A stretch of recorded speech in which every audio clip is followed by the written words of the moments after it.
Kaip matote, mėly žiūrovai, norėjau jums parodyti, kad šiais metais turėsime ir vėl dvi tribūnas.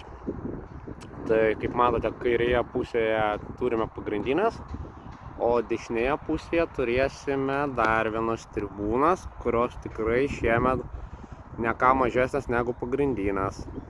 Dabar nuvažiuosiu jums parodyti, kaip yra tvarkoma Orlen degalinė, o paskui suksime į pedoką, kurį taip visi keikia. Tai va, kaip matote, mėly žiūrovai, atvažiavau į Orlen degalinę, dabar jums parodysiu, kaip Orlen degalinė šiais metais nutarė rimtai pagaliau investuoti į degalinės infrastruktūrą.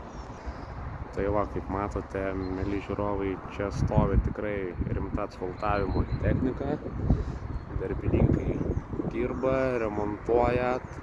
Tai kaip matote, pagaliau Orlen degalinė nutarė į savo infrastruktūrą investuoti rimtai.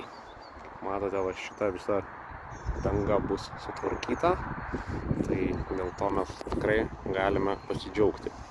Na, o dabar važiuoju arčiau pitleinų ir pedokų. Štai, žiūrovai, dar keli kadrai, kaip puikiai darbininkai šiais metais tvarko Orlen degalinę. Kaip matote, tikrai va, žmonės dirba rimtai, tvarko bortelius, patį įvažiavimą, išvažiavimą. Na, tikrai gražu žiūrėti, kad pagaliau Orlenas į šį reikalą pažiūrėjo 25 lenktynių jubiliejų rimtai ir infrastruktūra bus tikrai šauniai, kaip matote, sutvarkyta. Štai, žiūrovai, kaip matote, iš viršaus nuo tilto dar norėjau jums parodyti, kaip gražiai atrodo pitleinas visas, kur greitai važiuos sportiniai automobiliai. Tai čia, kaip matote, mėly žiūrovai, važiuoju pro pitleinus, kur neužilgo susirinks lenktynių dalyviai ir važiuos sportiniai automobiliai.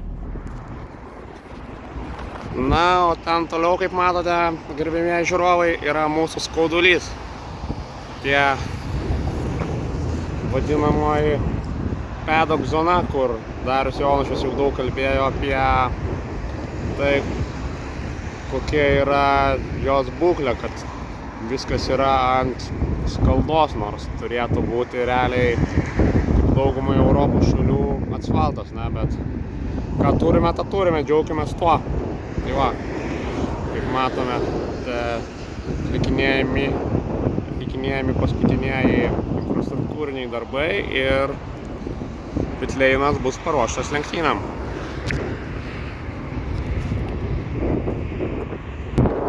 Kągi, ačiū mėly žiūrovai, su jumis buvo Jonas. Na ir tikiuosi, kad jums patiko šis video apie lenktynių trasą.